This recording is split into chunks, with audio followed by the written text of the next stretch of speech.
Welcome back to this week's Parent Parsha series, Parshat Re'eh. One of the things that I was thinking about in this week's Parsha was about the idea that we're not supposed to tattoo our bodies. And I know that it's a very commonplace cultural phenomena today to have tattoos, perhaps not in the religious, more traditional Orthodox Jewish community. It's I would say, somewhat fiercely frowned upon. And one of the things that I always got me thinking about is like, what does it mean for a person to have a tattoo? Why do people gravitate towards tattoos? Why are tattoos important to people? Why is it something that they want to do? And in doing some thinking about this over the years, one of the things that has come up for me in my own work as a psychologist, particularly as it relates to eating disorders, is what started out as my own observation that when I was working with a lot of people who had eating disorders, particularly bulimia, that they often had tattoos. And it got me a little bit curious, like, is there a relationship? Is it just anecdotal? Is it just the people that I happen to be interacting with or exposed to? And I did some research at the time when I was working at the Renfrew Center.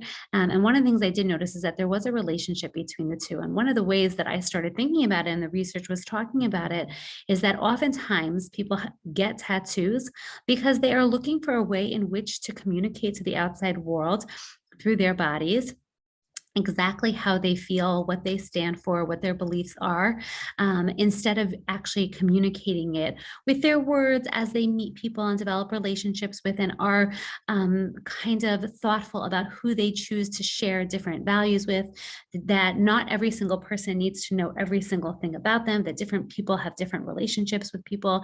And in those different relationships, they're able to share different things depending on how they feel about that person, and depending on how they feel that person will understand them, how they understand that person, how much they want that person to know about them.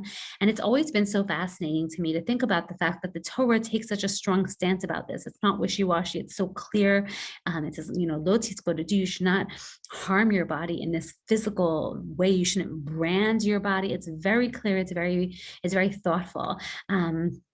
And at the same time, we start off at the beginning of Bereshit, if we take a pause and think about the fact that already in the stories of Rivka, when Eliezer goes to get a wife for her, to get a wife for Yitzchak, and he meets Rivka, he gives her nose rings. So it's not about jewelry. It's not about beautifying. It's really about this idea of branding, I think of it as labeling ourselves as if who we are in one time, in one space, in one moment, the thing that we maybe enjoy in that time and space. Maybe we like a certain theme, we like a certain musician, we like a certain idea, that somehow is going to define us for our entire life. And as I'm approaching and we're starting to think about the fact that this week's Parsha is Shabbat Mevarchim, and we're heading into the month of Elul on our way to Tishrei, and we're taking a pause and we're thinking about who we are over the past year, the things that have maybe stayed the same, but the things that maybe hopefully we have changed, and hopefully the things that we want to continue working on and developing as we're heading into this new year. We think about the fact that we are a people of growth. And that's really what I think about in this moment. Yes, we're people of strength, and sometimes people want to put a brand on them to show that they are strong and that they've persevered, but a person standing in that place in time is already representing that strength.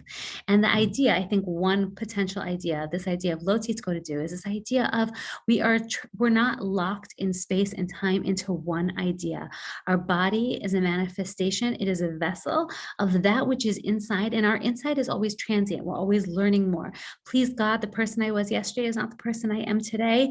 Maybe just in a small way, not in fundamental ways, but that we're always thinking about ourselves. We're always working on ourselves. We never want to brand ourselves in a specific direction because it doesn't allow us to change. It locks us into a certain space and time and place.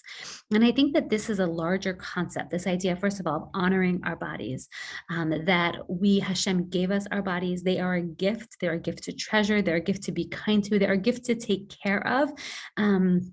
I was working with a medical health center this week, and the clinicians were equally worried about the obesity epidemic as they are about the anorexia and bulimia epidemic. And everybody's struggling to figure out ways in which we as a community can foster good health, good values, a deep sense of appreciation for the bodies that we were given, and not in an extreme way, not that we don't engage in healthy eating, or that we only engage in healthy eating, and that we don't only exercise all the time, or that we don't never exercise. This ability of trying to find the in-between, and it's so hard and it's so challenging. And I think that people these days in general are struggling with this in-between, very much reflective of, I think, a larger struggle that the world is going through in terms of how do we handle quarantines, how do we handle COVID, how do we handle exposure versus not exposure, how do we live our lives, do we go nowhere, do we go everywhere? And I think that we have an opportunity right now to really be teaching our children such a larger value around this idea of moderation, the idea that we take care of, we work hard to take care of the body that Hashem gave us as a gift, that we want to love it, we want to respect it, we want to honor it, we want to do it well, we need it, Mirza Hashem, for many years.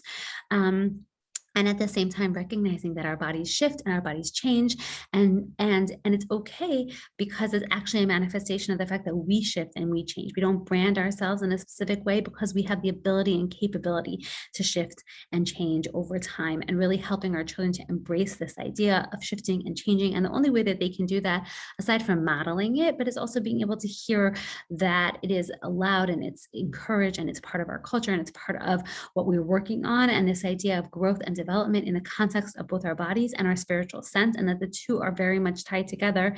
And with that, we have this idea that even Hashem in this week's Parsha is trying to show us that our bodies are holy, our bodies are special, Hashem gave them to us, and we don't need to lock ourselves into a brand. We don't need to use our bodies to market ourselves, that we need to use our souls to market ourselves and who we are on the inside. This idea that our external is a manifestation of our internal. And so just one idea that I was thinking about as related to this week's Parsha. Parsha treats. Okay, so a couple of things. First of all, I did not make this basbousa last Shabbat. Very transparently, it's an Egyptian cake. I did make it for this week. I am determined. In the Devarim, we see so many repeating things of Mitzrayim, Mitzrayim, Mitzrayim. We're always being brought back to this idea of Mitzrayim when you were in Egypt, whether we're thinking about the fact that what other nations will say about the people who left Egypt, or reminding us about what we were in Egypt, and really coming to this culmination of this Egyptian experience that we left as we're about to enter Eretz Yisrael. I also did not have on here, but I think you could do anything with the kotel. The Rambam says that in this week's Parsha, we have the Torah commandment to build for a king to build a Beit HaMikdash, l'shachin shemo sham, and it is in this week's Parsha. So anything kotel related goes. Re'eh. Anything with eyes. You could do eye glasses, you could do eye cookies. I love the ones on the top. I didn't do them, but I love the ones on the top. They like really inspire my Sephardi side. I saw like cookies that actually had like ojos, like the eyes, which I thought were awesome. The Oreos down below are very not hard. You open an Oreo, take a trio, open it up, put some blue something and pop some type of like, I don't know, parve M&M maybe in the middle, or a chocolate chip in the middle. Fortune cookies. So there's a lot about Navi Sheker in this week's Parsha, in terms of you're not allowed to have like somebody who tells dreams about being a Navi. And so I'm thinking about anything that is like charlatan related. So those are dream bars in the corner. Those are fortune cookies. I'm thinking about also like anything like you could like go crazy and like do like tarot something, like tarot cards or something like that. I guess you could do a salad with tarot chips. We have a salad every Shabbos with tarot chips. I wasn't thinking in that direction.